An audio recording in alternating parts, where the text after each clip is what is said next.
একদিকে ইসলামের বিরোধিতা চলছে পুরো দুনিয়াতে, ঠিক কিনা বলেন? আরেকদিকে ইসলামের অগ্রসরমানতা এটাও চলছে। বিরোধিতা যত বেশি হয় সেই জিনিস কিন্তু তত বেশি আগায়। বিরোধিতা যদি না হয়, যেই নদীতে স্রোত থাকে না সেই নদীর পানি হাজিয়া মজিয়া পচিয়া, হাজিয়া মজিয়া পচিয়া দুর্গন্ধযুক্ত হইয়া ব্যবহারের অনুপযোগী হইয়া যায়। এই গেল সপ্তাহে আমি যশোর এয়ারপোর্ট থেকে ঢাকা এয়ারপোর্টে আসতেছিলাম। ভাই, আমি বিমান থেকে পদ্মার অবস্থা খেয়াল করলাম। পদ্মার অপর নাম ছিল কীর্তিনাশা। কীর্তিনাশা এগুলো বললে আবার আরেক ইতিহাস চলে আসবে। এই পুরা বিমান যে দূর পদ্মা পার হয়েছে, কোনোখানে এক বিন্দু পানি নাই, সব বালু, সব মরুভূমি। পানির জন্য আমরা চুক্তি করেছি, কিন্তু পানি, তিস্তা চুক্তি। গতকালকে জাতীয় দৈনিকে দেখেছি আমাদের পররাষ্ট্রমন্ত্রী বলেছে যে তিস্তা চুক্তির ব্যাপারে ভারত সরকারকে আমরা দারুণ চাপে রেখেছি। দারুণ চাপে রাখছে ভাই। চাপের চোটে তারা এখন বোধহয় হেগে মুতে দেবে, এমন চাপই রাখছে। কিন্তু চুক্তি যেগুলো হইছে সেগুলার পানি বোধহয় আমরা পাইছি। জোরে কন, যেগুলো হইছে সেগুলার পানি বোধহয় পাইছি। এরপর তিস্তা চুক্তি আপনারা চাপে রাখছেন। কারে চাপে রাখছেন? এগুলো তো গাছটা মাছ, শালিদি ধরল স্লিপ করে যাবে, পিছলা হয়ে যাবে, ঠিক কিনা বলেন? চুক্তি হবে না, তিস্তা চুক্তিও হবে না। যতই আপনি চাপের কথা বলেন টলেন, গরিবের বউ সবাই ভাবি, গরিবের বউ সবাই ভাবি। আমাদের অবস্থা এর চেয়ে ভালো নয় ভাই। এগুলা কইতে গেলে আবার কইবে এই বেটা বোধ হয় স্বাধীনতা বিরোধী। ভাই, আমি যদি দেশের স্বার্থে কথা কই, তাইলে আমার যদি স্বাধীনতা বিরোধী কয়, তাইলে বুঝা যায় এই দেশটা আঙ্গন, এই দেশটা অন্যদের। এটা বুঝা যাবে কিনা জোরে বলেন, বুঝা যাবে কিনা বলেন? কিন্তু হক কথার ব্যাপারে কোনো আপোষ এটা করা চলবে না। হুব্বুল ওতনে মিনাল ঈমান, দেশপ্রেম ঈমানের অংশ। আমি যেই কথাগুলো শুরু থেকে বলেছি আপনারা লক্ষ্য করেছেন। শুরু থেকেই আমি বাংলাদেশের স্বাধীনতা, সার্বভৌমত্ব এটার জন্য দোয়া করেছি নাকি? এই দোয়ার মাধ্যমে 50 বছর পূর্তি, তাহলে বোঝা যায় দেশপ্রেম এটা আপনাদের আছে, আমাদের যে একেবারে নাই। ডুলা হাজারা ডালা, ওই যে বার্মা বর্ডারে আর কি, স্বর্ণ কতগুলা লই বাংলাদেশের থেকে একদল স্বর্ণ চোরা কারবারি। স্বর্ণ বার্মাতে নেয় আর ইয়াবা বার্মা থেকে আনে। এখন বিজিবি সেখানে টের পাইয়া যখন হুইসাল দিছে, হুইসাল দেওয়ার সঙ্গে সঙ্গে রাত 2:30টার সময় জারুয়ারা কয়, আমার সোনার বাংলা, আমি তোমায় ভালোবাসি। বিজিবিকে কিরে, দেশপ্রেম সোনার বাংলা গাওয়া ভালো, কিন্তু রাত 2:30টার সময় তো কি একটা সময়গময় আছে, তো তারা এমবুশ করেছে, ঘেরাও দিয়েছে। ঘেরাও দিয়ে ধরে টেরে দেখে যে সব তাগড়া তাগড়া সোনা সব বার্মার দিকে নিয়ে যায়, আর ইয়াবা সেখান থেকে নিয়ে আসে। এরকম অবস্থা চলছে নাকি চলছে না? জোরে বলেন, চলছে নাকি চলছে না? যারা ঘন ঘন দেশপ্রেমের কথা কয়, তারা সবাই কিন্তু বিদেশে সেকেন্ড হোম বানাইছে। একজন আলেমেরও বিদেশে কোনো সেকেন্ড হোম নাই। বাংলাদেশের পুরো ইতিহাস দেখেন, যে কোনো তরিকার একজন আলেমের বিদেশে সেকেন্ড হোম আছে নাই। যত সেকেন্ড হোম কাদের? হেতাগো ম্যানসেরুমিয়াগো। আর জাপানের মতো শহরে, টোকিওর মতো শহরে, প্যারিসের মতো শহরে একটা সেকেন্ড হোম বানাইতে কত টাকা লাগে, এটা আমি আপনাদেরকে হিসাব দিতে পারবো না, আমার পক্ষে সম্ভব নয় ভাই। শুধু মালয়েশিয়াতে 6,500 মালয়েশিয়া বাংলাদেশিদের সেকেন্ড হোম আছে। আমেরিকা, কানাডা, ফ্রান্স, প্যারিস, সেখানে আছে তার শত গুণ বেশি। এক একজনের 10টা 20টা পর্যন্ত সেকেন্ড হোম আছে। তাইলে বুঝা গেলে এরা সবাই অভাবসোর না, স্বভাবসোর। এরা সবাই স্বভাবসোর। এই দেশটাকে দেউলিয়া হওয়ার পিছনে একমাত্র কারণ এরা। আল্লাহ পাক আমাদের মধ্যে দেশপ্রেম এটা জাগ্রত করে দিন, দেশের জন্য ভালোবাসা এটা জাগ্রত করে দিন। রাসূল আমাদেরকে শিখিয়েছেন হুব্বুল ওয়াতনে মিনাল ঈমান, এই ঈমানে কিন আমাদেরকে দান করুন। আমি হাজারো লাখো অনন্ত অযুত কোটি শুকরিয়া আদায় করছি, যার যে মহান মালিকের অনন্ত অফুরন্ত অবারিত অনাদি অশেষ দয়া রহমত মেহেরবানিকে পুঁজি করে সম্বল করে উসিলা এবং উপলক্ষ করে এক সপ্তাহ পরে আজকে আবার আমরা পবিত্র ইয়ামুল জুমায় মহান রব্বুল আলামিনের ডাকে সাড়া দিয়ে নির্ধারিত সময়ে আল্লাহর ঘরে আসতে পেরেছি। আসার মতো শারীরিক সুস্থতা তন্দুরুস্তি, আসার মতো মন মানসিকতা, শারীরিক সক্ষমতা যিনি আমাদেরকে দান করেছেন তাঁর দরবারে শুকরিয়া আদায় করি। সবাই পড়ি আলহামদুলিল্লাহ। আজকে এমন একদিন, একটা ঐতিহাসিক দিন। আপনারা জানেন বাংলাদেশের স্বাধীনতার 50 বছর পূর্তি, যেই দিনটা 50 বছর মানি অল্প সময় নয়, দীর্ঘ একটা সময়। আজকের এই দিনে আমরা আল্লাহ পাকের কাছে দোয়া করি, আল্লাহ পাক যেন মুসলিম অধ্যুষিত এই বাংলাদেশ, শতকরা 90 জনের বেশি মুসলমান অধ্যুষিত এই বাংলাদেশ স্বাধীনতার 50 বছর পূর্তি উপলক্ষে আল্লাহ পাকের কাছে ফরিয়াদ করি, বাংলাদেশের স্বাধীনতা, সার্বভৌমত্ব, অস্তিত্ব, ঐতিহ্য এটা যেন কিয়ামত পর্যন্ত আল্লাহ পাক হেফাজত করেন।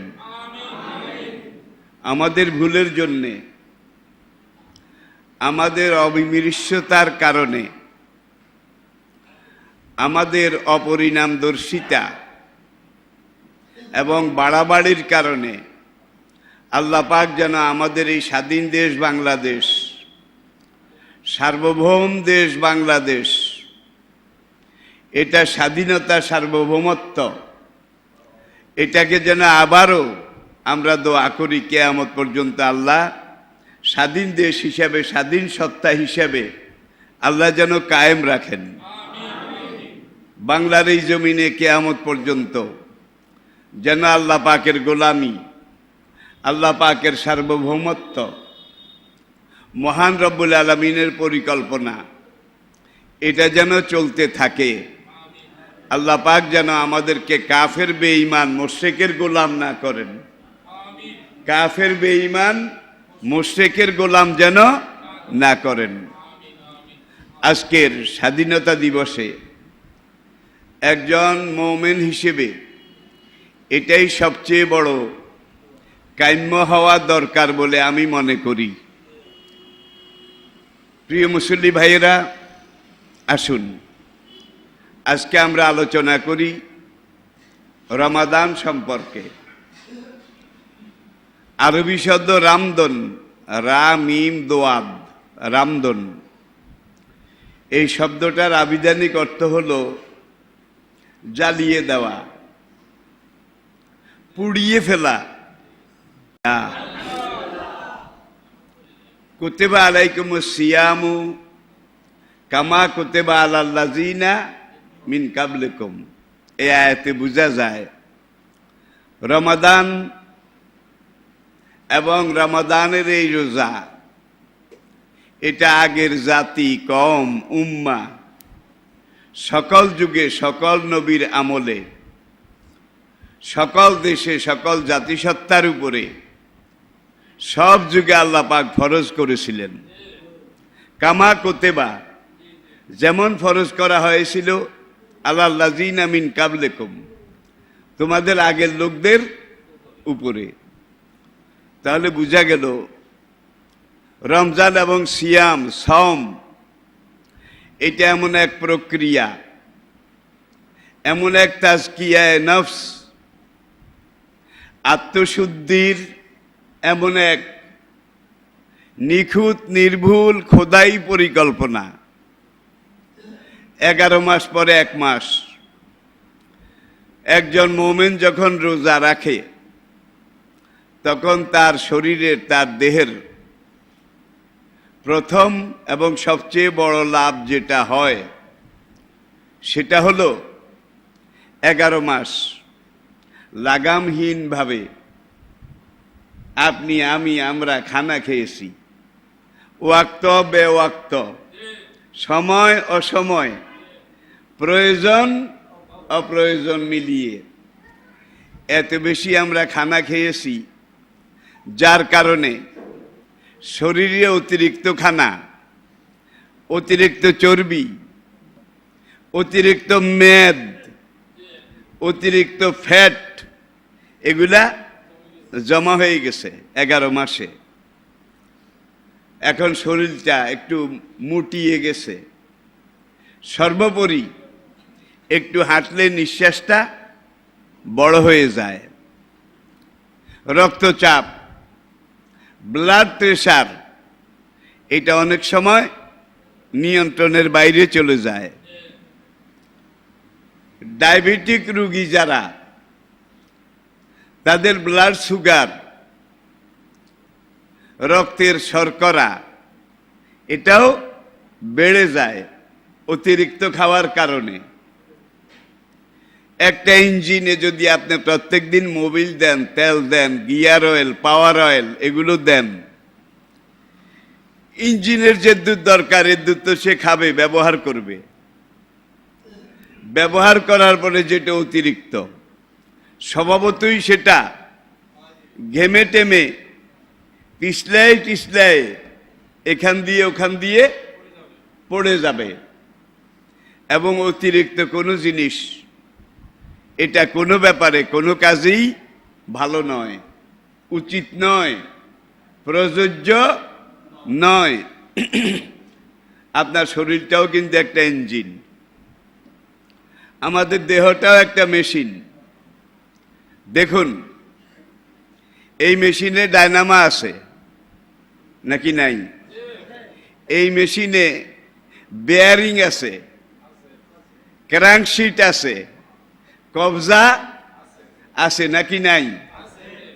যেখানে কবজা আছে, বেয়ারিং আছে, সেখানে আবার মোবিল এটা লাগে। Gear oil, grease, power oil এগুলো লাগে। এগুলো যদি যথাযথভাবে দেওয়া না হয় তাহলে বেয়ারিং ঠিকমতো ঘুরে না, ইঞ্জিনের বেয়ারিং ঠিকমতো কাজ করে না। প্রয়োজন মতো দেওয়া দরকার, কিন্তু অনেক সময় দিতে গিয়ে অতিরিক্ত ওভার হয়ে যায়। ওভার অতিরিক্ত এটা কোনো মেশিনারির জন্য ভালো নয়। আপনার একটা গাড়ি আপনি 1 বছর চালিয়েছেন, 1 বছর হাইওয়েতে চলার পরে এখন গাড়িটার আওয়াজ কেমন যেন একটু আপ ডাউন, উঁচু নিচু হয়, আওয়াজটা স্বাভাবিক এটা মনে হয় না। এরপরে ইঞ্জিনের মুভমেন্ট, চলার শক্তি এটার মধ্যেও যেন সমতা বিরাজ করে না, একটু কেমন যেন এই অ্যাডজাস্ট যেভাবে হওয়া দরকার সেভাবে হয় না। কোনো এক জায়গায় যাওয়ার পরে গাড়িটা হয়তো রাস্তায় থেমে গেছে, এখন আপনি এটাকে কতক্ষণ দেখাশোনার পরে ওয়ার্কশপে নিয়ে গেলেন। ওয়ার্কশপে নেওয়ার পরে ইঞ্জিন মিস্ত্রি সে গাড়িটার ইঞ্জিনটা এক নজর দেখলো, দেখার পরে সে বলল যে ওভারহোলিং হয়ে গেছে, ইঞ্জিন ডাউন দেওয়া লাগবে। কি ইঞ্জিন ডাউন দেওয়া লাগবে? ডাউন দেওয়া মানে হচ্ছে ইঞ্জিনের প্রত্যেকটা পার্ট, প্রত্যেকটা অংশ, প্রত্যেকটা অর্গান, প্রত্যেকটা কলকবজা, এগুলোকে আবার নতুন করে দেখতে হবে। যেখানে ময়লা জমেছে এগুলা পরিষ্কার করতে হবে। যেখানে মোবিল গ্রিজ অতিরিক্ত জমে গেছে এগুলাকে পরিষ্কার করতে হবে। যেখানে গিয়ার অয়েল, পাওয়ার অয়েল এগুলো বেশি ঢালা হয়েছে, এখন বেয়ে বেয়ে পড়ে, যার জন্য অনেক সময় বেয়ারিং স্লিপ করে। বেয়ারিং কারণ তেল বেশি, খানা বেশি, ইঞ্জিন অনেক সময় আয়ত্তের বাইরে চলে যেতে চায়। এটা একমাত্র ইঞ্জিন সম্পর্কে যার অভিজ্ঞতা আছে তেমন একজন কারিগরই বলতে পারে। ঠিক কিনা বলেন? আপনার, আমার, আমাদের এই ইঞ্জিনটা যে একজন মহান কারিগর তৈরি করেছেন, তিনি কে? আর আপনি যদি নিজের এই অঙ্গের দিকে একটু তাকান, আপনার যেই হার্ট, যেটা আপনার মূল দেহের চালিকা শক্তি, হার্ট, এখানে একটা ডায়নামা আছে। এই ডায়নামাটা 24 ঘন্টা প্রতিনিয়ত চলে। আর এই ডায়নামাটা চলার কারণে আপনার যেই খাদ্যগুলো আপনি, আমি, আমরা খাই, আহার করি, এই খাদ্যগুলো আপনার পেটে গিয়ে ডালিউশন হয়। ডালিউশন হওয়ার পরে কিডনির দুয়ারে গিয়ে এগুলো ছাঁকা হয়। ছাঁকার পরে কিডনির প্রথম মুখে একটা চালনি আছে, চালন। বিজ্ঞানীরা এটাকে বলেছে blood control unit. Blood control unit আপনার খাদ্যের সাথে যত রকমের ভিটামিন আছে, যত রকমের উপাদান আছে, ওখানে যাওয়ার পরে সবগুলো খাদ্য উপাদান এই চালনিটা নিচের দিকে ছেড়ে দেয়, পাস করে, কিন্তু ব্লাডটাকে ধরে রাখে, রক্তটাকে নিচের দিকে যেতে দেয় না। যার জন্য বিজ্ঞানীরা এটাকে বলেছে ব্লাড কন্ট্রোল ইউনিট। এই রক্তগুলাকে এখানে ধরে রেখে আবার উপরের দিকে পাঠায়। উপরের দিকে পাঠালে খাদ্য থেকে তৈরি এই রক্তগুলো আপনার, আমাদের ফুসফুসের ডাইন পাশ, এখানে একটা কোঠা আছে, এখানে রক্তগুলো এসে জমা হয়। জমা হওয়ার পরে এই ঘর থেকে এই ঘর, ডান দিক থেকে বাম দিক, বাম দিকের কোঠাটা আবার একটু ছোট, হার্টের বাম দিকের কোঠাটা একটু ছোট। এখন এই মাঝখান দিয়ে একটা বাইপাস আছে, বাইপাস বুঝেন তো, চিকন রাস্তা। এই বাইপাস দিয়ে এই রক্তগুলো বাম দিকের প্রকোষ্ঠে আসে। আসার পরে আপনার হার্টের মাঝখানে একটা ডায়নামা আছে। এই ডায়নামাটা ঝক ঝক ঝক ঝক ঝক, হাত দিয়ে দেখেন, এইভাবে সবসময় স্প্রে করে। স্প্রে করলে আপনার, আমাদের রক্তগুলো এখান থেকে স্প্রের মাধ্যমে মাথার মগজে যায়। মাথার মগজে 12 লক্ষ সেল আছে। 12 লক্ষ সেল আছে। সেল বলতে আমি বুঝাতে যাচ্ছি, আপনারা মৌমাছির বাসা দেখেছেন, বলতা ভিমরুলের বাসা, সেখানে কোঠা কোঠা আছে কিনা, এইগুলো হলো সেল। আপনার মগজের মধ্যে এরকম 12 লক্ষ সেল আছে। আর এই 12 লক্ষ সেলের মধ্যে 12 লক্ষ টিউব আছে, 12 লক্ষ রগ আছে। এই রগগুলার ভিতর দিয়ে এই মাথার এই সেল থেকে, মস্তিষ্কের এই সেল থেকে, এই নার্ভ, এই রগের ভিতর দিয়ে রক্তগুলো পিছনের দিকে যায়, মাথা থেকে পিছনের দিকে যায়। পিছনের দিকে গেলে আপনি আপনার গর্দানে হাত দিয়ে দেখেন, ডাইন পাশে একটা মোটা রগ আছে, বাম পাশে আরেকটা মোটা রগ আছে কিনা?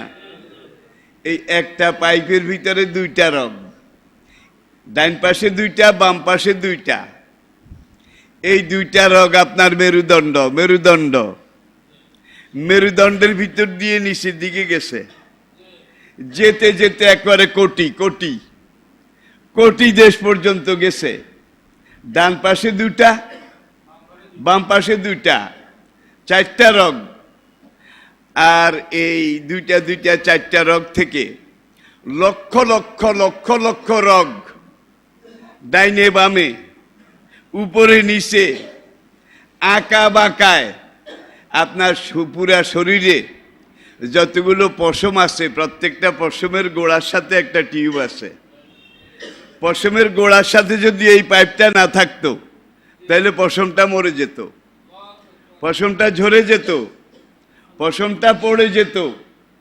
এই পশমগুলোকে জীবিত রাখার জন্যেও প্রত্যেকটা পশমের সাথে একটা নার্ভ আছে, একটা টিউব আছে, একটা চিকন রগ আছে। এত চিকন রগ যেগুলো অনুবীক্ষণ যন্ত্র ছাড়া দেখা যায় না, সেগুলোর ভিতর দিয়ে রক্ত চলাচল করে।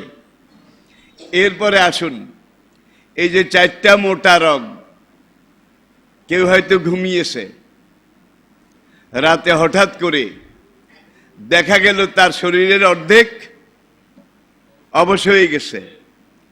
আমরা বলি পক্ষাঘাত, প্যারালাইজড। আর বাঙ্গালে বলে গেন্ডির রগ ছিঁড়ি গেছে। কয়নি? গেন্ডির রগ ছিঁড়ি গেছে। তাইলে বোঝা গেল এই যে চারটা রগের কোনো একটা রগ এটা হয়তো ফেটে গেছে, অথবা কোনোখান দিয়ে লিক হয়ে গেছে। এখন এইটাকে চিকিৎসা বিজ্ঞানে বলা হয় মস্তিষ্কের রক্তক্ষরণ। মস্তিষ্কের রক্তক্ষরণ। এখন এই রক্তটা ঠিকমতো টিউবের ভিতর দিয়ে যেতে পারছে না, প্রত্যেকটা জায়গায় ঠিকমতো সাপ্লাই হতে পারছে না, যার জন্য একটা চোখ নিচের দিকে বাঁকা হয়ে গেছে, মুখটা বেঁকা হয়ে গেছে, একটা হাত এইভাবে ঝুলে গেছে। এইটাকে এখন স্বাভাবিকভাবে আপনি মুভমেন্ট করতে পারেন না। এরকম হয় না কি হয় না? যে কোনো সময় আপনার হতে পারে, আমার হতে পারে। এটার জন্য বয়স কোনো ফ্যাক্টর নয়, একেবারে বুড়াকালের আগেও হতে পারে নাকি পারে না? তাহলে এই যে 12 লক্ষ সেল, কোষ, এই 12 লক্ষ কোষের সাথে 12 লক্ষ রগ, এই 12 লক্ষ রগ এসে চারটা টিউবের ভিতরে লোড হয়েছে। চারটা টিউবের ভিতরে, এই পাশে দুইটা, এই পাশে দুইটা। কোটি দেশের এখানে এসে এইটা আবার দুই ভাগে ভাগ হয়েছে। দুইটা রগ ডান দিকে এসে আপনার পায়ের পেছন দিয়ে, হাঁটুর পিছনে হাত দিয়ে দেখেন, মোটা রগ আছে কিন্তু, ওই এইটা মোটা রগ আছে কিন্তু। এরপর পায়ের পাতার পিছনে হাত দিয়ে দেখেন, আছে না নাই? একটা মোটা রগ আছে। তাহলে বোঝা গেল এখানে এসে এইটা আবার ভাগ হয়েছে। ভাগ হয়ে ডান দিকে পায়ের গোড়ালি পর্যন্ত গিয়ে নখের আগা পর্যন্ত আপনার পায়ের নখ, হাতের নখ, নখ যে দূর গোস্তের সাথে লেগে আছে, গোস্তের সাথে সম্পর্ক আছে, এইটার মধ্যে কিন্তু ওই রগের দ্বারা ব্লাড সার্কুলার হয়, রক্ত সরবরাহ হয়। আর নখের যেই অংশ গোস্তের সাথে লাগা নাই, এই অংশটা মরে যায়, যেটাকে আমরা কি করি? কেটে ফেলি। কেটে ফেলি, কারণ ওই গোস্তের সাথে যেটা লাগা নাই সেইটা ওই রক্ত পায় না, খাদ্য পায় না, যার জন্য ওইটা মরে যায়। যেটা মরে যায় সেটা কাটার সময় কিন্তু ব্যথা পাওয়া যায় না। আর নখের যে অংশ গোস্তের সাথে লেগে আছে, একটু কাটেন তো, ব্যথা যে কোন ব্যথা, অনুভূতি কত চরম, কত জঘন্য। এরপরে আসেন এই যে লক্ষ লক্ষ টিস্যু, লক্ষ লক্ষ নার্ভ, লক্ষ লক্ষ রগ, এগুলো এত চিকন, চুলের চাইতে চিকন। এই রগের মধ্যে অনেক সময় চর্বি জমে। কি চর্বি জমে? লিভারের সাথে যে রগ আছে, এই রগের মধ্যে অনেক সময় চর্বি জমে। আপনার কিডনির সাথে যে রগ আছে, এই রগের মধ্যে চর্বি জমে। কোন সময় চর্বি বেশি জমে? যখন খানা বেশি খাওয়া হয়। ঠিক কিনা বলেন? 11 মাস এইভাবে খেয়েছেন, জন্মের খাওয়া খেয়েছেন। 11 মাস পরে এইবার এই মেশিনের যিনি প্রস্তুতকারক, চিফ ইঞ্জিনিয়ার, সবচেয়ে বড় আলিমন হাকিম, তিনি 11 মাস পরে আপনাকে বলছেন যে 1 মাসের জন্য তোমার ইঞ্জিন ডাউন দেওয়া লাগবে। 1 মাসের জন্য তোমার ইঞ্জিন ডাউন দেওয়া লাগবে। তোমার এখানে চর্বি জমে গেছে, এখানে ফ্যাট জমে গেছে, এখানে ক্যালোরি জমে গেছে, যার জন্য শরীরটা ঠিকমতো কাজ দেয় না। কয়েক কদম হাঁটলে নিঃশ্বাস বড় হয়ে যায়, প্রেশারটা বেড়ে যায়, সুগার লেভেলটা নিয়ন্ত্রণের বাইরে চলে যায়। সুতরাং 1 মাস ইঞ্জিন ডাউন দিতে হবে। কিভাবে ডাউন দেবে? 12 ঘন্টা কোনো তেল দেওয়া হবে না, 12 ঘন্টা কোনো মোবিল, কোনো গিরিজ, কোনো গিয়ার অয়েল, কোনো পাওয়ার অয়েল কিচ্ছুই দেওয়া হবে না। ইঞ্জিন কিন্তু বন্ধ হবে না, ইঞ্জিন চালু থাকবে। কিন্তু 12 ঘন্টা কি কোনো খাদ্য নাই। এখন চলবে কিভাবে?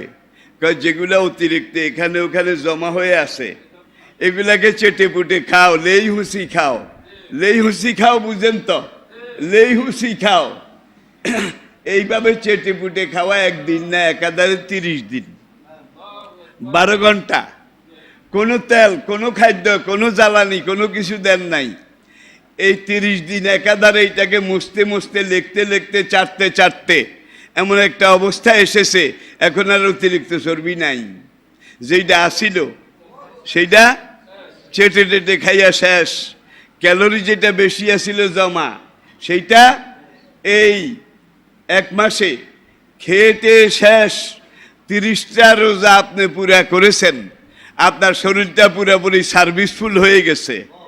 আজকে চিকিৎসা বিজ্ঞানীরা বলছে ইসলামের রোজা এটা শরীরের জন্যে এত বড় একটা মেডিসিন, এইটা মানব দেহের জন্যে এত বড় একটা মেডিসিন, যেই মেডিসিন আজ পর্যন্ত কোনো চিকিৎসা বিজ্ঞান আবিষ্কার করতে পারেনি। এরপরে আবার আমাদের মধ্যে কিছু প্রবণতা আছে, সারাদিন রোজা রাখি আমরা, কষ্ট হয়, স্বাভাবিক। ইমানের এটাও তো একটা পরীক্ষা। এরপরে অনেকে আল্লাহ তৌফিক যাদেরকে দিছে, তারা যখন ইফতার করতে বসে, মরা আসে কুড়াল লাগ পাইলে যেরকম খায়, মরা আসে কুড়াল লাগুল পাইলে যেরকম খায়, বা ইফতার এমন খানা খায় যে সারাদিনের রোজার প্রতিশোধ আধা ঘন্টায়। এটা কিন্তু আবার ঠিক নয়, ভালো নয়। এতেও আপনার মেশিনের ক্ষতি হয়, এতেও আপনার কলকবজার ক্ষতি হয়। একবারে গরম একটা পাতিলের মধ্যে আপনি ঠান্ডা পানি ঢেলে দেন, রিয়াকশন হবেই হবে। কি রিয়াকশন হবেই হবে। আপনার সব কিছু খালি, আপনি 12 ঘন্টা কিছু খাননি, 14 ঘন্টা কিছু খাননি, এখন আপনি ইফতার করবেন। এই ইফতারটার মধ্যে ব্যালেন্স শিট থাকতে হবে। আপনি একটু খান, এটা হজম হোক, এটা ডালিউশন হোক, আরেকটু খান, আরেকটু খান। এইভাবে খাওয়াটার মধ্যেও একটা ব্যালেন্স, একটা নিয়ন্ত্রণ থাকতে হবে, তাইলে আপনার ইঞ্জিনের উপকার বেশি হবে। আর যদি 12 ঘন্টা রোজার হুজুডান 10 মিনিটে, যে 12 ঘন্টা রোজা রাখছি এইবার এটার হুজুডা কি কি আছে, জন্মের খাওয়া খাইলেন, এতে কিন্তু আপনার ইঞ্জিনের বিরাট ক্ষতি হবে। আমি কথাগুলো আসলে বিজ্ঞানের সাথে, আপনার দেহ বিজ্ঞানের সাথে মিলিয়ে কথাগুলো বলছি।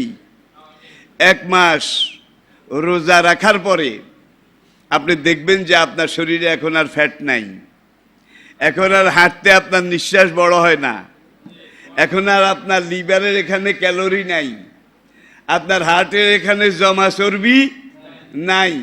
1 মাসে সব চেটে পুটে ইঞ্জিনরে যে 12 ঘন্টা করে খাদ্য দেন নাই, ইঞ্জিন তো চলা লাগছে। এই চলার জন্য ইঞ্জিন এগুলা টোগাই টাগাই খাইছে। কয় বাঘিনা খাও কতুন, কয় মামু খানা কি আসেনি, টোগাই টাগাই খাই। এখন এই 11 মাস পরে আপনার শরীরটা যদি আপনি এইভাবে টোগাই টাগাই খান, বাইরের খানা না নেন, তাহলে আপনার ভিতরে যেটা যেখানে ওভার আছে, অতিরিক্ত আছে, এগুলা কাজে লেগে যাবে, আপনার ইঞ্জিনটা আবার ওকে হয়ে যাবে। ঠিক কিনা বলেন? এটা হলো রোজার শারীরিক দৈহিক উপকারিতা। আর নৈতিক, একটা লোক মনে করেন 12 ঘন্টা 14 ঘন্টা রোজা রেখেছে, বিকাল হয়ে গেছে, এখন আর হাঁটতে পারে না, এখন তার চলার শক্তি নাই। এই লোকটা কমপক্ষে এই জিনিসটা বুঝে, আহারে আমার তো খানা আছে, সম্পদ আছে, আমি তো পেট ভরে খাই, আমার ডানে বামে, আমার উত্তরে দক্ষিণে কত মানুষ আছে তাদের খানা নাই, তারা খাওয়ার জন্য কিছুই পায় না, তাদের খাওয়ার জন্য কোনো অবলম্বন উপায় উপকরণ নাই, তাদের তো প্রত্যেক দিন রোজা, তাদের তো প্রত্যেক দিন এই অবস্থা। এখন আমি রোজা থাকার পরে তো তাদের কষ্টটা বুঝলাম। যদি আমি রোজা না থাকতাম, তাহলে যাদের খানা নাই, খানা খেতে পারে না, তাদের কষ্টটা কেমন, এটা এই লোকটা বুঝতে পারত না। এটা হলো রোজার সামাজিক দিক এবং নৈতিক দিক। এরপরে আসুন আরেকটা উল্লেখযোগ্য গুরুত্বপূর্ণ দিক। এক সাহাবী একদিন এসে আরজ করলেন, ইয়া রাসূলুল্লাহ, আমার তো বেশ আগে বিয়ের বয়স হয়ে গেছে, কিন্তু আমি বিয়ে করতে পারি না, আমার পয়সা নাই। হুজুর সোজা করে বলে দিলেন, তুমি রোজা রাখো, তুমি রোজা রাখো। রোজা রাখলে তোমার যে সেক্সুয়াল পাওয়ার, যৌন শক্তি, যৌন উন্মাদনা, এটা রোজা রাখলে দমে যাবে, কন্ট্রোল হয়ে যাবে, নিয়ন্ত্রণ হয়ে যাবে। অনেক যুবক তারা কিন্তু নেশা করে, অনেক তরুণ তারা কিন্তু নেশা করে, নাকি করে না? এখন এই যুবকরা যদি রোজা রাখে 12 ঘন্টার জন্য অন্তত, কি নেশাটা বন্ধ থাকলো নাকি? 12 ঘন্টার জন্যে। এখন 12 ঘন্টা যদি একাধারে সে রোজার মাধ্যমে বন্ধ রাখে, তারপরে বাকি রাত যেটা সামনে আসবে, এই সময় সে চেষ্টা করলে আস্তে আস্তে আস্তে আস্তে এটা থেকে বেরিয়ে আসতে পারবে, তার জন্য সহজ হবে। কারণ 12 ঘন্টা সে আল্লাহর আইনে বন্দী ছিল, আল্লাহর আইনে হুদুদুল্লাহর সীমারেখায় বন্দী ছিল।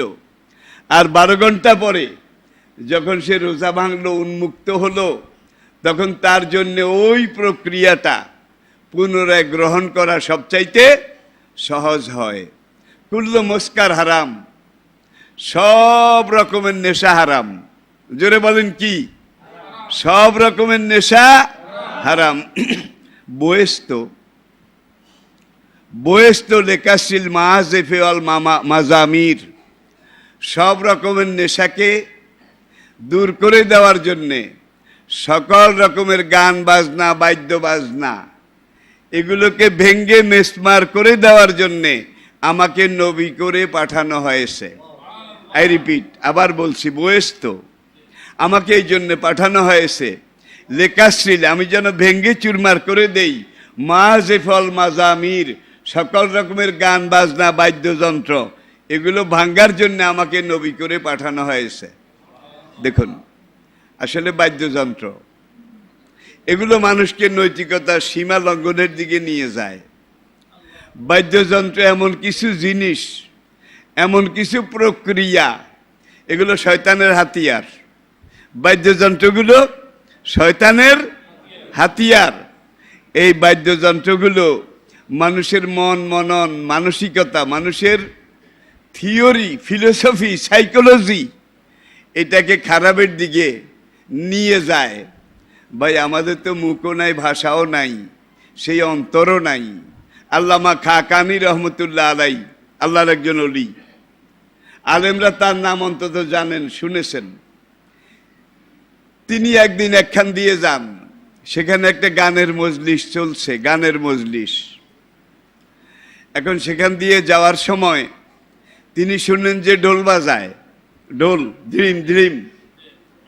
এখন সে কতক্ষণ দাঁড়িয়ে ঢোল বাজানি শুনলো, শুনে টুনে বলল, ঢোল যে এইভাবে বাজায়, যারা বাজায়, যারা শুনে, যারা উপলব্ধি করে, যারা মজা মারে, ঢোল তাদেরকে বলে দোজক দোজক দোজক দোজক দোজক দোজক দোজক দোজক।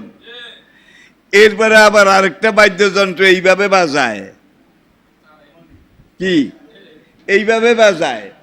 খাকানি সেখানে দাঁড়িয়ে আবার শুনলো, ডোলে কয় দোজক দোজক, আর এইটা জিজ্ঞেস করে কে কে কে কে কে কে কে কে, তুমি যে দোজক দোজক কইলা, এই দোজকে যাবে কে কে কে কে। এরপর আরেকটা আবার এইভাবে বাজায় তার দিয়ে। এরা একজন আরেকজনকে জিজ্ঞাসা করে কয়জন কয়জন কয়জন কয়জন কয়জন কয়জন। আবার আরেকটা আছে করতাল, করতাল। এরা কয় তিনজন তিনজন তিনজন তিনজন। কোন তিনজন? যারা এটা করে, যারা এটা আনে, যারা এটা যোগান দেয়। এরা সবাই জাহান্নামী, এরা বিনা হিসাবে জাহান্নামে যাবে। সুতরাং Islam, this is a balance and scientific code of life. ইসলাম একমাত্র ভারসাম্যপূর্ণ এবং বিজ্ঞানভিত্তিক জীবন ব্যবস্থা। আপনার এই শরীর কিভাবে ভালো চলবে, আপনার আমার এই দেহ কিভাবে ভালো সার্ভিস দেবে, এইটা একমাত্র ওই কারিগর জানেন যিনি এটা তৈরি করেছেন। এই ব্যাপারে কি কোনো সন্দেহ আছে? কোনো সন্দেহ আছে? সেই কারিগর আপনাকে সিদ্ধান্ত দিয়েছেন 11 মাস পরে, 1 মাস তুমি সাওমের মাধ্যমে, সিয়ামের মাধ্যমে, আত্মশুদ্ধি তাজকিয়ার মাধ্যমে তুমি রোজা রাখো, তাইলে তোমার শরীর এটা আগের মতো আবার ওকে হয়ে যাবে, আবার কর্মক্ষম হয়ে যাবে, আবার কর্মক্ষমতা ফিরে পাবে। তাহলে ইনশাআল্লাহ রোজা তো আসতেছে একবারে সামনে। আমরা আল্লাহ পাক যেন আমাদেরকে এই 30টা রোজা ঠিকঠাক মতো রাখতে পারি। আল্লাহ সেই তৌফিক, সেই সেহেত, সেই তন্দুরুস্তি, সেই মন মনন মানসিকতা আমাদেরকে দান করুন। রোজা ফরজ হয়েছে, শরীরও ভালো সুস্থ রোজা রাখতে পারে, কিন্তু রোজা রাখে নাই। এই রোজা না রেখে তার শরীরে যেই রক্ত হয়েছে, তার শরীরে যেই খাদ্য, যেই ভিটামিন হয়েছে, এগুলা শূকরের চর্বির চাইতে নাপাক, এগুলা শূকরের চর্বির চাইতে অপবিত্র। সুতরাং আপনি ইচ্ছা করলে রোজা রেখে আত্মশুদ্ধির মাধ্যমে, ফেরেশতারা খায় না, কি ফেরেশতারা পান করে না, ফেরেশতারা কিছু করে না, তো 12 ঘন্টার জন্য আপনি ফেরেশতা হওয়ার ট্রেনিং দেন না, আপনি ফেরেশতা হওয়ার প্রশিক্ষণ দেন। আল্লাহ আপনাকে ফেরেশতাদের সিফাত গুণাবলী এটা দান করবেন, ফেরেশতাদের বৈশিষ্ট্য এটা আপনাকে আল্লাহ দান করবেন। ফেরেশতাদের মতো সদা সচেতন, সদা জাগ্রত, সদা সর্বদা আল্লাহর ইবাদত করার মতো তৌফিক আল্লাহ আপনাকে দান করবেন, ঠিক কিনা বলেন? তাইলে আমরা 30টা রোজা ঠিক মতো রাখবো ইনশাআল্লাহ।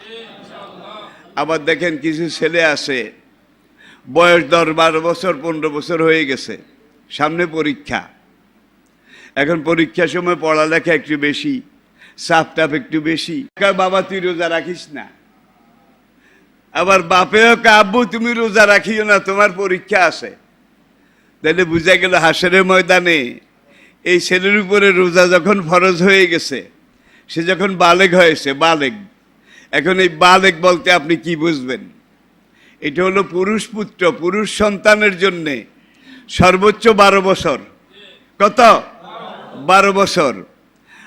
আর সন্তান যদি কন্যা হয় তাইলে 12 বছর পুরা হওয়া শর্ত নয়, 12-র আগেও মেয়েরা কিন্তু ম্যাচিউর্ড হয়, ম্যাচিউর্ড হয়। পুত্ররা সাধারণত 12-র আগে ম্যাচিউর্ড হয় না, বালেগ হয় না। এখন ছেলে নিজে ইচ্ছা করে রোজা রাখছে, আম্মু আমি রোজা রাখবো। এখন মাও রাজি না, বাপও রাজি না। বেলা যখন 3টা বাজে, এখন ছেলের মুখের দিকে মা চাইয়া দেখে যে মুখটা বৈশা বৈশা হয়ে গেছে। বৈশা বৈশা বুঝেন তো, কেমন যেন শুকনা শুকনা। আব্বু তুই রোজা ভাঙ, আব্বু তুই রোজা ভাঙ। রোজা একমাত্র প্রক্রিয়া। দেখুন, বাংলাদেশের প্রধানমন্ত্রী যদি আজকে রাতে একটা অর্ডার দেয় যে বাংলাদেশে 18 কোটি মানুষ, তার মধ্যে 16-17 কোটি মুসলমান, তাদের মধ্যে যারা বালেগ, তাদের জন্য আমি প্রধানমন্ত্রী নির্দেশ দিচ্ছি, প্রধান নির্বাহী হিসাবে আমি নির্দেশ দিচ্ছি, আগামীকাল একদিনের জন্য এই দেশের সব বালেগ নাগরিক তারা রোজা রাখতে হবে। প্রধানমন্ত্রী যদি এই নির্দেশ দেয়, তাহলে তার দলের কয়জনে মানবে বলা লাগবে। দলের বাইরের কথা বাদ দেন, দলের কয়জনে মানবে কি? এরপরে উপর দিয়া রোজা দেখাইলেও তলে তলে খাবে না বোধ হয়, খাবে না বোধ হয়। পুলিশের ডান্ডার ভয়ে কামি রোজা। আসলে ঘোড়ার ডিম। দুনিয়ার কোন রাষ্ট্রপ্রধান যদি এই নির্দেশ দেয় যে আগামীকাল একদিনের জন্যে আমার দেশের নাগরিকরা রোজা রাখতে হবে, কয়জনে মানবে বলেন? আর কামা কুতিবা আলাল্লাযিনা মিন ক্বাবলিকুম লাআল্লাকুম তাত্তাকুন, তোমরা যেন মুত্তাকি হতে পারো, তাকওয়া আল্লাহ হতে পারো, সাহেবে তাকওয়া হতে পারো, খোদা ভীরু খোদা প্রেমিক হতে পারো। এই জন্য তোমাদেরকে ঈমানের মানদণ্ডে আমি রব্বুল আলামিন এই রোজা ফরজ করেছি। 9 বছরের বাচ্চা থেকে শুরু করে 90 বছরের বুড়া পর্যন্ত, 9 বছরের বাচ্চা থেকে শুরু করে 90 বছরের বুড়া পর্যন্ত প্রতিযোগিতা লেগে যায় সারা দুনিয়াতে এই রোজা রাখার জন্য, ঠিক কিনা বলেন? 90 বছরের বুড়িয়া আরো ডায়াবেটিক, আরো প্রেশার, শোয়া থেকে উঠতে পারে না। বুড়িয়া কয় আমি রোজা ভাঙবো না, আমি রোজা রাখবো। ছেলেরা বলে আব্বু আপনাকে আপনার ছেলেদেরকে আল্লাহ অনেক টাকা পয়সা দিছে, আমরা একজন মেসকিন খাওয়াবো, ফেদিয়া ফেদিয়া ফেদিয়াতুন তোয়াম ও মেসকিন, আমরা মেসকিনকে খানা খাওয়াবো। তখন ওই বুড়ায় কয় তোরা চাস নাকি আমি রোজা ছাড়া মারা যাই?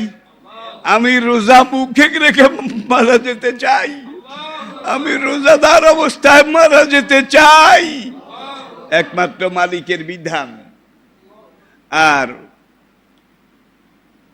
অনেক মানুষ আছে আসলে রোজা রাখে না, কিন্তু ইফতার করতে ভুল করে না। রোজা রাখে না, রোজার কাছেও যায় না, কিন্তু ইফতার করতে ভুল করে না। এরা কিন্তু অনধিকার চর্চা করে, অনধিকার চর্চা করে। কোন কোন ফকি, কোন কোন বিশেষজ্ঞ লিখেছেন রোজা না রেখে যে ইফতার করে তার মতো প্রতারক ওই সংসারে ওই সমাজে আরেকজন নাই। তুই ইফতার করিস কেন বেটা? তোর তো ঘরে নাই, তুই দুয়ার আটকাস কেন? তোর তো ঘরই নাই, ঠিক কিনা বলেন? সুতরাং বেরোজদারি যদি ইফতার করে বা না করে, আরেকজনে মোষ বড় রাখছে, মোষ অনেক বড় রাখছে। এখন তার এক সঙ্গী কয় ভাই তুমি মোষ বড় রাখছো কেন? কয় এক হুজুরে ওয়াজে বলেছে কোন জিনিস খাওয়ার সময় যদি মোষে ডুবে তাইলে মাকরুহ তাহরিমি হয়। এখন আমি মদ একটু খাই, মদ একটু খাই, এটা আমার অভ্যাস, দিনে কয়েকবার খাই। এখন এই মোষটা আমি এতদিন বড় রেখেছিলাম, এখন আজকে কামিয়ে ফেলেছি। এই জন্যে কামিয়েছি যে হুজুর বলছে যে মোষ যেটার মধ্যে ডুবে সেটা খাওয়া মাকরুহ তাহরিমি, সুতরাং এই মদ যেন মাকরুহ তাহরিমি না হয়, এই জন্য মোষ কামাইছে। আবার কিছু মানুষ এমনও আছে কয় রোজা রাখি নাই কিন্তু ইফতার না করে কাফের হব নাকি? এরকম বোধহয় নাই। কয় রোজা রাখি নাই কিন্তু ইফতার না করে কাফের হব নাকি? আসলে রোজা রাখে নাই, ঘটা করে ইফতার করে, ইফতারের আইটেমের কোনো শেষ নাই। এরা আল্লাহর সাথে প্রতারণা করে। আল্লাহর সাথে প্রতারণা করে। অমাকারু অমাকার আল্লাহ, আল্লাহু খায়রুল মাকিরিন। সুতরাং রোজা আসতেছে। আবার দেখুন, আল্লাহ রাব্বুল আলামিন এই পৃথিবীটাকে এমনভাবে তৈরি করেছে, এই পৃথিবীতে নামাজের ওয়াক্ত কিন্তু এক সময় হয় না, এক এক জায়গায় এক এক সময়, ঠিক কিনা বলেন? রমজানের রোজা, সেহের, ইফতারিও এক সময় হয় নাকি? এখন কিছু কিছু মানুষ আছে তারা কয়, বিশেষ করে আমাদের জাতীয় জীবনে এমন কিছু বিশেষ অজ্ঞ তারা মাঝে মাঝে ফতুয়া দেয় যে সারা দুনিয়ার মুসলমান একত্রে একদিনে ঈদ করলে ক্ষতিটা কি? একত্রে একদিনে ঈদ করলে ক্ষতিটা কি? আপনি একদিনে একত্রে ঈদ কেমনে করবেন? আপনার এখানে যখন দিনের 12টা, তখন আমেরিকা রাতের 11টা। আপনি একদিন ঈদটা কেমনে করবেন? জোরে কন। এখন ঈদ যদি একত্রে করতে চান, তাইলে আপনাকে ইফতারও একত্রে করা লাগবে নাকি? ইফতারও একত্রে করা লাগবে, সেহেরিও একত্রে খাওয়া লাগবে। দেখুন, আপনি যখন এখানে ইফতার করেন, তখন লন্ডনে বিকাল 3টা। আপনি যখন এখানে মাগরিবের সালাত আদায় করেন, তখন জাপানে 6 ঘন্টা আগে। জাপানে কিন্তু 6 ঘন্টা আগে। তাইলে আপনি একত্রে ইফতারটা কেমনে করবেন আমারে কোন? আপনি একত্রে ঈদটা কেমনে করবেন? দেখুন, জাপানে আজান শেষ হয়, জাপানে। তারপরে মঙ্গোলিয়াতে আজান শুরু হয়। মঙ্গোলিয়া জাপানের পশ্চিমের দেশ। মঙ্গোলিয়াতে মাগরিবের আজান শেষ হয়, তখন বার্মায় আজান শুরু হয়।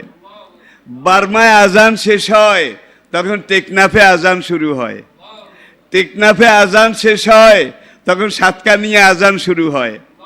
সাতকানিয়া আজান শেষ হয়, তখন এই দাউদকান্দিতে আজান শুরু হয়।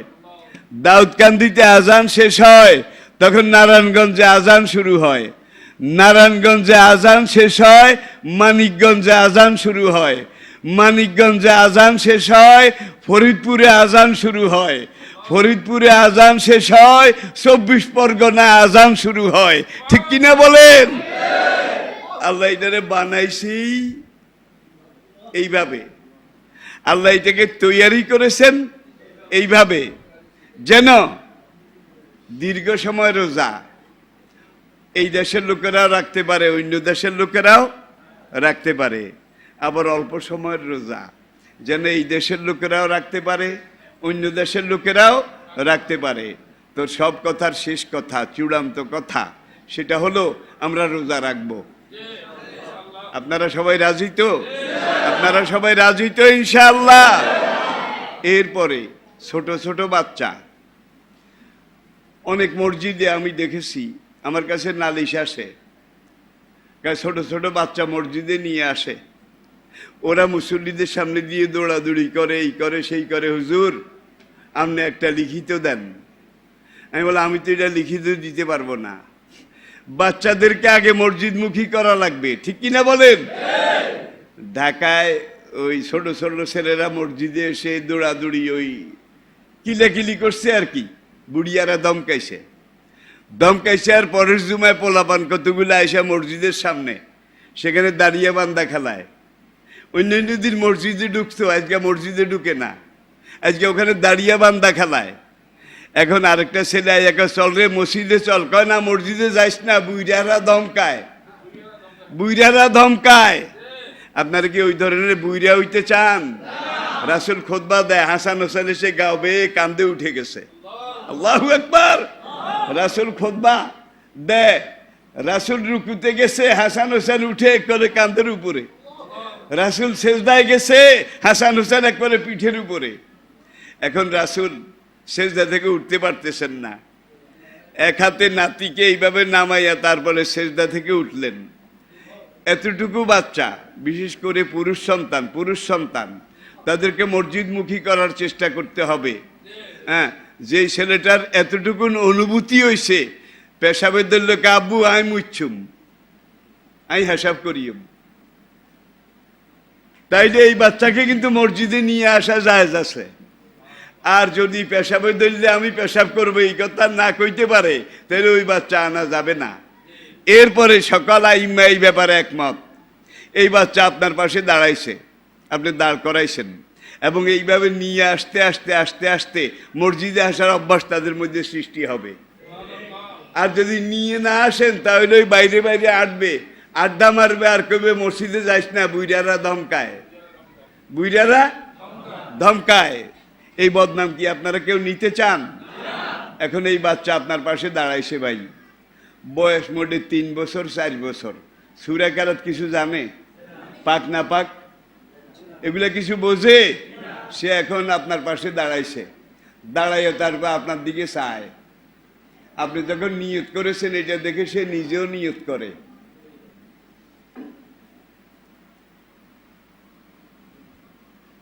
কতক্ষণ পরে আপনার মুখের দিকে চাইয়া দেখে যে আপনি যে সূরা পড়েন মনে মনে ঠোঁট নড়ে। এখন এই বাচ্চা ঠোঁট লাড়ে, আসলে কিছুই জানে না, কিছু পড়েও না। এই যে বাচ্চা আপনার দিকে রেখে আপনার দিকে যে ঠোঁট লাড়লো, আপনার যেই নামাজের সওয়াব হবে, এই বাচ্চা যে ঠোঁট লাড়ছে আপনাকে ডবল বাচ্চার নামাজের সওয়াব দিয়ে দেবে। কারণ জীবনের শুরুতে এমন এক সময় আপনি থেকে এমন এক নামাজের প্রক্রিয়া এটার মধ্যে নিয়ে গেলেন, যার জন্য আল্লাহ পাক যতদিন আপনি বাঁচেন আপনাকে আল্লাহ যাজায়ে খায়ের দান করবেন। প্রিয় ভাইয়েরা, আসুন সব কথার শেষ কথা যেটা বলে আজকে আমরা আমাদের আলোচনা শেষ করছি, সেই কথাটা হবে আমরা মুসলমান, আমরা 5 ওয়াক্ত নামাজ ঠিকমতো আদায় করব। নামাজের ব্যাপারে কোনো ছাড় আছে? রোজার ব্যাপারে কোনো ছাড় আছে? আল্লাহর আইনের ব্যাপারে কোনো ছাড় নাই। এটা আপনাকে মনে ধরলেও মানা লাগবে, মনে না ধরলে বোধহয় না মানলে চলবে। তাও ও কারহা, ইচ্ছায় হোক অনিচ্ছায় হোক আল্লাহর আইন আপনাকে অবশ্যই মানতে হবে। আর আল্লাহর আইন মানার মধ্যে কল্যাণ আছে, একদিকে নাজাত আছে, আরেকদিকে মুক্তি আছে, আরেকদিকে জান্নাত আছে, আরেকদিকে শারীরিক উপকার আছে, সামাজিক উপকার আছে, ঠিক কিনা বলেন? আর এই সালাতটা রাশিয়ার এক প্রেসিডেন্ট একবার বলেছিলেন যে ইসলাম মুসলমানদের যে একটা সুবিধা আছে, তারা দৈনিক 5 বার বিনা নোটিশে এলাকার সম্মেলন করতে পারে। এলাকার সম্মেলন দৈনিক 5 বার, বুঝেছেন বোধ হয়? সপ্তাহে 1 বার বিনা নোটিশে তারা বৃহত্তর এলাকার একটা সম্মেলন করতে পারে। আর আমরা একটা সম্মেলন ডাকতে হইলে কত সার্কুলার, কত পাবলিসিটি, কত মাইকিং। কিন্তু আল্লাহ রাব্বুল আলামিন আপনাকে এই নামাজের প্রক্রিয়ার মাধ্যমে, সালাত মাল জামা, এটার মাধ্যমে আল্লাহ এমন সুযোগ করে দিয়েছেন, আপনি ইচ্ছা করলে প্রতিদিন 5 বার সমাজের লোকেরা একত্র হয়ে মিটিং করতে পারেন। নামাজের পরে আপনারা সুবিধা অসুবিধা, করণীয় বর্জনীয় এগুলা নির্ধারণ করতে পারেন, নির্দেশ দিতে পারেন সমাজকে, ঠিক কিনা বলেন? একমাত্র ইসলামে আছে, একমাত্র মুসলমান জাতির জন্য আছে, অন্য কোনো জাতির জন্য এটা নেই, কোনোদিন সম্ভবও হবে না। এরপরে আসুন